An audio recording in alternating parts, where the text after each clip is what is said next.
Segunda-feira, 20 de outubro, estamos aqui para mais um tema do dia para falar sobre a vitória de Marrocos no Mundial Sub-20. Humberto Ferreira, queria começar por perguntar, é uma vitória surpreendente? Bom dia, Pedro, e bom dia a todos que nos seguem no tema do dia. Não é uma vitória surpreendente, mesmo que seja uma vitória histórica por parte da seleção de Marrocos, porque foi uma seleção que acabou por fazer um trajeto seguro, coeso e reforçado e alicerçado também no seu futebol. Uma equipa que é treinada por Mohamed Ouabi, é um selecionador, é um treinador belga de 48 anos, com um passado no Anderlecht, mas que está já desde 2022 a trabalhar nesta seleção, que agora se apresentou no Santiago do Chile para disputar esta competição e que conseguiu montar aqui a sua estratégia e a sua ideia. Estamos a falar de uma seleção que na fase de grupos ganhou o grupo onde estava o México, que é sempre uma equipa muito candidata e fortíssima em campeonatos do mundo sub-20, o Brasil, que é historicamente um candidato, e Espanha. Portanto, Marrocos era, se quisermos, o underdog neste grupo e acabou por vencer este grupo, deixando pelo caminho mesmo o Brasil e depois México e Espanha seguiram em frente, mas depois pelo caminho, por exemplo, na meia-final, acaba por vencer nas grandes penalidades a super candidata também França e ganha de uma forma limpa e clara, diria eu, a Argentina nesta final por 2-0, num jogo muito cerebral por parte da formação marroquina, que teve as melhores oportunidades, conseguiu colocar-se na frente do marcador, conseguiu enervar a seleção argentina, que também era naturalmente mais favorita para esta final, mas eu diria que todo o percurso acaba por não se tornar num triunfo surpreendente, mas se olharmos a umas semanas atrás, ninguém colocaria a seleção de Marrocos como a grande candidata ou uma das grandes candidatas a poder surpreender. O histórico, vamos falar mais à frente, ou o contexto, ajudou a tudo isto, mas acabou por ser a primeira seleção de ascendência árabe a vencer um campeonato do mundo. É a segunda seleção africana a conseguir fazê-lo. O Ghana tinha ganho em 2009, mas digamos que, olhando para o lado do globo e para esta ascendência magrebina e também árabe, Marrocos é a primeira seleção a conseguir esse título, e este título, e em tantos campeonatos do mundo que já se realizaram de sub-20 na história, ser a segunda vez apenas que é uma seleção africana a ganhar é algo que se deve relevar, sendo uma seleção também com esta tendência árabe, é algo que também deve ser enaltecido. Zabiri, jogador do Famalicão, foi um grande destaque da final. Concordas com isto? Sim, sem dúvida. Marca 2 golos, agitou o jogo desde o início. O primeiro golo nasce na cobrança de um livre direto, feito de uma forma exímia, num lance em que ele mesmo tinha surgido isolado e tinha sido travado por parte do guarda-redes argentino. É uma cobrança exemplar. E estamos a falar de um jogador que não entra nos cânones de um avançado, de um ponta de lança de área. É um jogador muito móvel, é um jogador que no ano passado já pudemos ver ao serviço do Famalicão, especialmente na equipa de Sub-23. Ele faz uma reta final do Campeonato Sub-23 de grande nível. É uma aposta que o Famalicão fez no futebol Norte de África quando foi contratar este jogador à sua equipa em Marrocos. É um jogador com contrato até 2028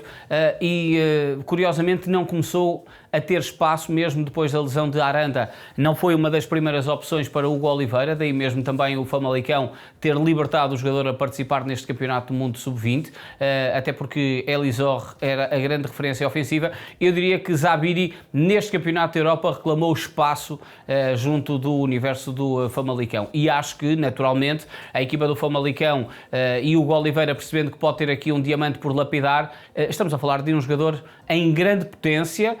e que naturalmente vai dar possivelmente vários milhões aos cofres do Famalicão. É um jogador que em Portugal não tinha espaço no Famalicão, brilhou na seleção marroquina, é a grande figura da final do Campeonato do Mundo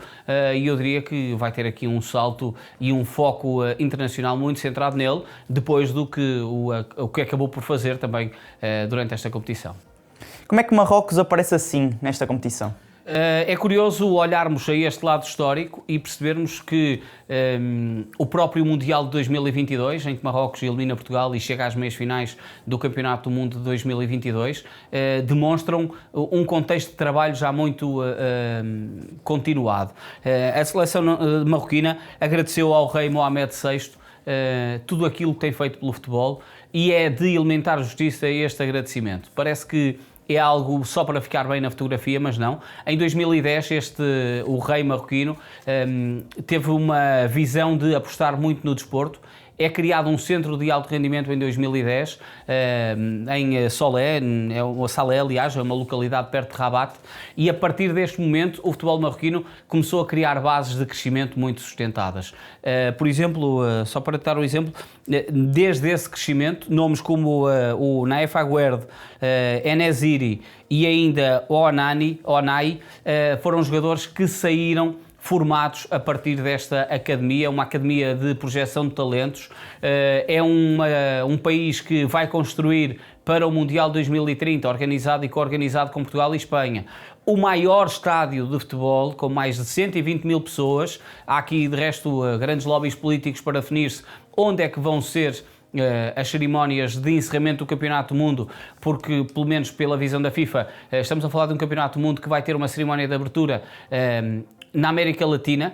entre Paraguai, Argentina e Uruguai, por causa de fazerem 100 anos sobre o primeiro campeonato do mundo, e portanto os primeiros 3 jogos vão ser feitos na América Latina, nestes 3 países, e depois é que muda assim. Então, portanto, estamos a falar de várias confederações e Marrocos está a criar aqui condições para que a final possa acontecer neste estádio, e é um trabalho que, se olharmos para trás, estamos a falar de 20 anos. A primeira academia é feita em 2010, há um trabalho de base que começa a ser construído a partir daí, simultaneamente há um trabalho lateral de tentar recrutar jogadores de grande qualidade com ascendência marroquina, mas que já não nasceram em Marrocos. À cabeça, desde logo, Hakimi é a grande referência e o grande nome que aparece na seleção principal marroquina, mas depois há estes jovens que já começam a ter espaço de criar e crescer em casa, a jogar futebol em academias com qualidade. Zabiri é um deles, que salta desde logo à vista, que nasceu em Marrocos, começou a jogar futebol em Rabat e aparece agora a brilhar no Campeonato do Mundo Sub-20. Portanto, há um contexto histórico muito forte criado por parte da seleção marroquina para que as condições possam ser significado de sucesso ou de, no fundo, não haver desculpas para que as equipas possam trabalhar bem. E esta academia é um sinal claro disso mesmo, construída em 2010 e que agora, 15 anos depois, consegue traduzir-se no primeiro título mundial de sub-20. E, recuando um bocadinho à primeira pergunta, o selecionador de Marrocos neste mundial, Ouabi, é selecionador de sub-18 desde 2022, trouxe esta seleção, preparou esta seleção para que ela se pudesse apresentar a este nível no Campeonato do Mundo Sub-20, não sendo candidata, mas que acabou por ganhar. Para além de Zabiri, que jogadores podemos destacar nesta prova? Há vários jogadores que podemos destacar nesta prova e é bastante curioso a forma como nós tentamos olhar para esta competição e perceber que os jogadores é que podem potencialmente chegar mais à frente. Há um nome que, e já falamos aqui de Zabiri, mas há um outro nome que eu acho que é bastante relevante podermos trazer num olhar para o futuro, até porque normalmente a seleção mexicana, e o nome que eu vou falar é mexicano, nestas grandes competições mostram um jovem talento que de repente aos 25 anos já parece que é um mega veterano e que deixa de jogar. Se olharmos para trás, Carlos Vela, Giovanni dos Santos, Chicharrito Hernández, eram nomes que apareceram muito cedo em mundiais e de sub-20 e depois, ou até de mundiais sub-17, e depois acabaram por se eclipsar e não traduzir-se em toda a sua potência. Esperemos que não aconteça o mesmo com Gilberto Mora, que é um jovem criativo mexicano que tem apenas, fez anos durante o Mundial, tem 17 anos, ele estreou-se com 16 anos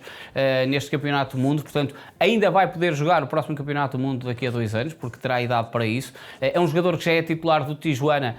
desde a temporada passada, já leva muitos jogos e portanto é um jogador que eu destaco aqui num patamar superior. Depois, naturalmente, os melhores marcadores desta competição,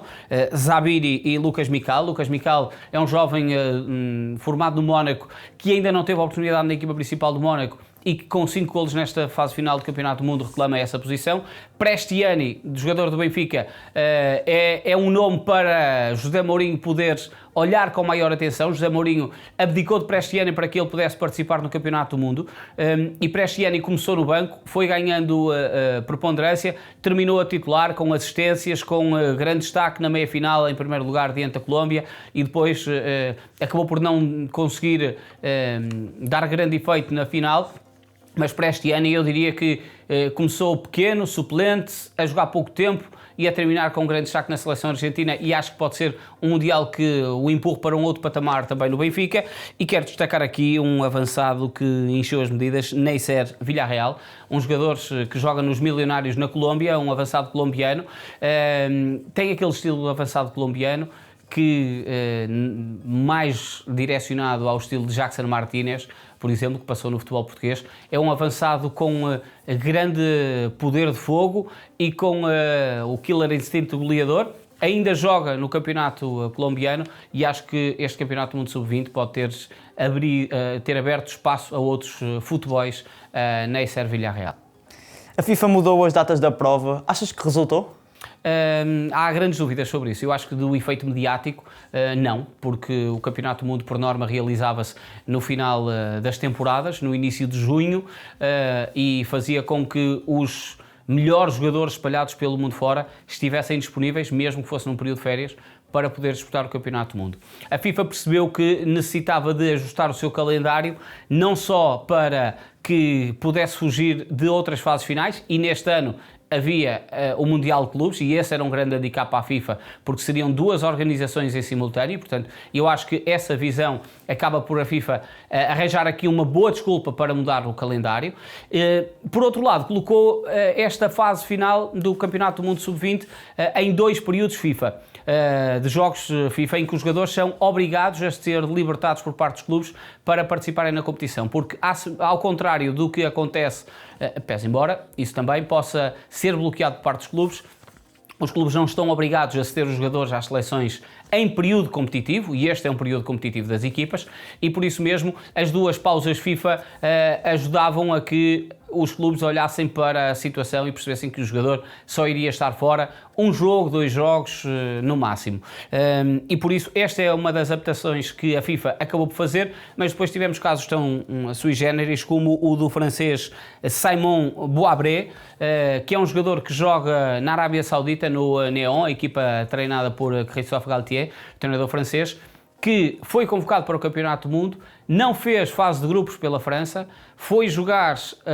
os oitavos finais e os quartos de final e voltou para o seu clube, porque o clube não permitiu que ele estivesse fora do período de janela FIFA,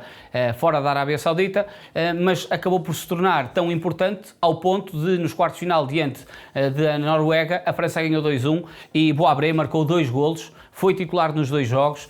mas acabou por não ter a permissão do clube, e ele só esteve na seleção francesa durante o período em que estavam as seleções a trabalhar, e portanto nesse período Boabré pôde competir, mas depois esteve fora. Há no entanto aqui uma outra nota para trazer, até de novidades relacionadas com a FIFA, é que o Campeonato do Mundo Sub-17 vai arrancar dentro de pouco tempo no Qatar, e já vão ser 48 seleções. Há aqui uma espécie de warm-up para o Campeonato do Mundo 2026, que vai decorrer no México, no Canadá e também nos Estados Unidos da América no próximo verão, e a FIFA já vai ter aqui o seu warm-up de trabalho com 48 seleções neste Mundial Sub-17, uma prova em que Portugal vai estar presente também. Muito obrigado, Humberto. Esta segunda-feira não percam mais um episódio do Ataque Rápido e as estreias do canto do Benfica, do Sporting e do Porto. Fiquem connosco, fiquem com o 0-0.